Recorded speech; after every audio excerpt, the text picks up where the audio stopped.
And for the life of me, because I always travel for my lessons, I cannot find his headstall.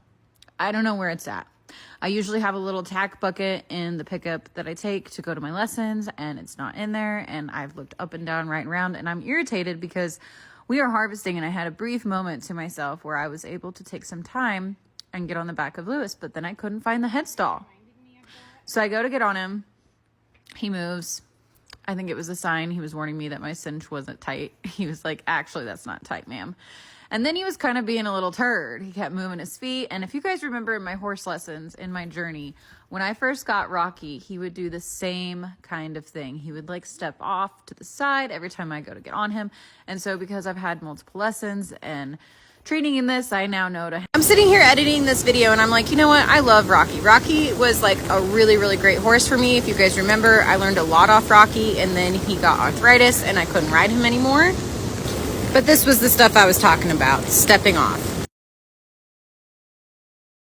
But let's not forget the horse that started it all. This was Cap, my very, very first horse before I did any lessons, before I sought out any knowledge outside of what I thought I knew and what I thought I could learn on my own.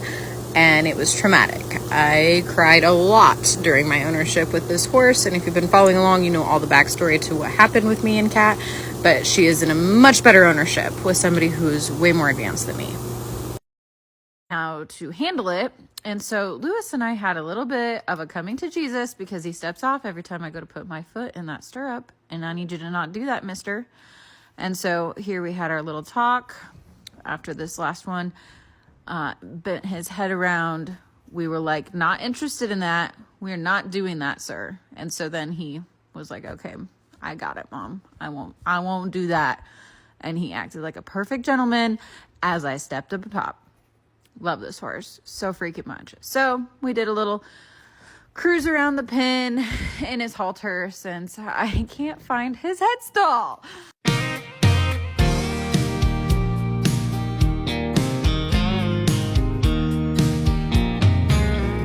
Well, it's been some time.